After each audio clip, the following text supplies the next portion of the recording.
Oke, assalamualaikum warahmatullahi wabarakatuh. Selamat pagi, selamat siang, dan selamat sore teman-teman semuanya. Kita kembali ke unit 11 ya. Kita melanjutkan pertemuan kemarin, pertemuan di unit 10. Sekarang kita masuk di unit 11. Unit 11 ini berjudul impromptu speech. Impromptu speech dalam bahasa Indonesia itu artinya kayak pidato dadakan kayak gitu. Kan ada kan orang yang tiba-tiba disuruh pidato di depan. Nah, itu contohnya adalah impromptu speech kayak gitu. Kita next ke bawah, impromptu speech. Most of us don't think or worry about giving impromptu speeches until we've been put on the spot and by then it's too late. Jadi kebanyakan dari orang-orang itu mereka nggak khawatir atau nggak pernah berpikir lah, tidak pernah mengkhawatirkan atau tidak pernah berpikir bahwa dia itu akan disuruh untuk memberikan apa ya, pidato dadakan kayak gitu. Kemudian lanjut ke bawah, consider some of the possible scenarios when you may be called upon unexpectedly to offer a few remarks or to give an impromptu speech. Jadi menghadapi hal tersebut, hal-hal yang tak terduga tersebut, kita harus apa ya, menyiapkan skenario-skenario kemungkinan gitu. Ketika teman-teman tiba-tiba dipanggil untuk memberikan pidato, itu kita harus segera untuk apa ya, improvisasi. Kita harus segera menempatkan diri lah, ibarat kata kayak gitu. In business, at a meeting or a conference, you may be asked to speak on a topic or stand in for someone who, for whatever reason, is unable to speak. Jadi biasanya nih pada bisnis kayak gitu, dunia bisnis lah, ketika ada meeting maupun ketika ada konferensi, kamu diminta tuh untuk berbicara sebuah topik di hadapan orang-orang, for someone who, untuk seseorang atau for whatever reason, untuk beberapa alasan yang mengharuskan kamu itu untuk berbicara kayak gitu. Turning down the request can make you appear uncooperative. Jadi ketika kamu akan menolak ketika kamu disuruh untuk pidato dadakan, tapi kamu menolak, itu kamu nanti kelihatannya malah kayak nggak kooperatif kayak gitu. Kamu nggak bisa diajak kerja sama gitu. Kemudian lanjutannya, but accepting it tells others that you are a team player and your performance is judged with more sympathy than generally given to be prepared speakers. Kalau simpelnya itu kayak, kalau kamu menolak, kamu akan kelihatan gak kooperatif. Tapi kalau kamu menerima, itu akan memberikan nilai lebih tersendiri untuk kamu kayak gitu. Jadi kamu itu, performance kamu itu oke, kayak gitu. Kemudian selanjutnya, in social settings such as a wedding or a celebration, you may be asked to say a few words or even over a toast. Jadi di beberapa apa ya, kayak event-event sosial, entah itu nikahan, entah itu perayaan, celebration, or yang lainnya, itu biasanya disuruh tuh apa itu namanya, untuk mengucapkan beberapa patah kata. Itu juga masuk kayak pidato dadakan sih kayak gitu. Kemudian lanjut, this atmosphere may be more casual and the stakes may not be as high, but this is no excuse for a lousy performance.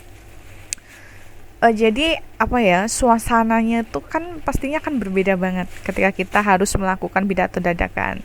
Akan tetap mungkin akan ada tekanan yang sedikit tinggi ya, sedikit pressure lah untuk kita sendiri. Akan tetapi hal tersebut nggak boleh malah menjadikan penampilan kita jadi buruk, jadi berantakan. Itu nggak boleh kayak gitu. Kemudian selanjutnya, our goal here is not to guide you into making a steering. Jadi bentar, saya lanjutkan dulu. Memorable speech that will inspire the generations. Jadi tujuan kita tuh di sini bukan untuk mengajak atau melatih atau memandu teman-teman untuk menjadi seorang pemidato yang hebat, pemidato yang dapat menginspirasi generasi, ibarat kata kayak gitu. Tetapi apa ya? Karena ini itu judulnya impromptu speech, pidato dadakan, because an impromptu speech is unexpected. Karena ini adalah pidato dadakan yang tidak terduga, and because it will likely only last a few minutes, dan karena ini pun juga terjadi hanya beberapa menit, your more reasonable goal and the one with aim for in the following step is to get the speech done without embarrassing yourself.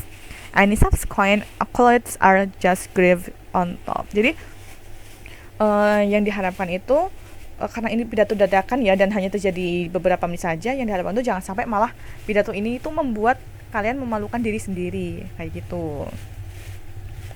Kemudian next kita ke some strategies of preparing and delivering an impromptu speech. Jadi beberapa strategi yang perlu kita siapkan ketika akan melakukan impromptu speech gitu. Ya walaupun judulnya dadakan ya, tapi ada beberapa strategi yang bisa kita lakukan. Kayak pertama apa? Remember your audience. Ingat audience kamu kayak gitu. Always make eye contact with them. Not only will this help the audience not fall asleep, but it will also make you more confident. If your eyes fall upon the one teenage boy who's going off and totally not listening, ignore him. If you can look at their eyes, look at their foreheads. Kayak gitu. Jadi kalian harus selalu melakukan eye contact dengan audiens kalian. Not only will this help the audience not fall asleep. Jadi ini tuh nggak cuma membantu agar audiensmu itu nggak cepat ngantuk, but it will also make you more confident. Tetapi ini juga bisa membuat kamu lebih percaya diri.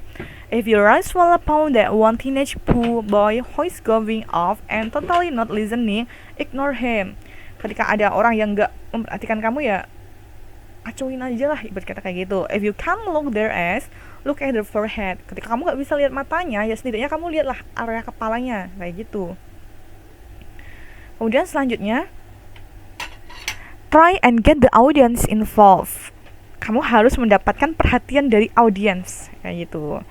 If you've ever had to listen to someone who mumbles through the whole thing, doesn't look up, and it's just plain boring, you know how horrible this is? Try and get your audience pumped up. Jadi, ketika teman-teman melakukan pidato dadakan, teman-teman harus mendapatkan perhatian dari audiensnya. Apa ya? Karena ketika teman-teman itu orangnya datar-datar aja, nggak bisa menarik perhatian, itu akan membuat boring. Ketika sudah boring, ya bakalnya ngantuk. Ibarat kata kayak gitu. Jadi, apa ya? Membosankan. Istilahnya kayak gitu. Kemudian selanjutnya, try and twist your topic. If you get a topic about something that you can relate to, try and mark it into something that only vaguely related, but still related enough to make sense. Ketika kamu dapat sebuah topik dan ternyata topiknya itu benar-benar kamu nggak tahu, ya kamu cobalah istilahnya kayak deket-deketin, maksudnya kayak digabung-gabungin, kayak disangkut pautin lah, ibarat kata kayak gitu.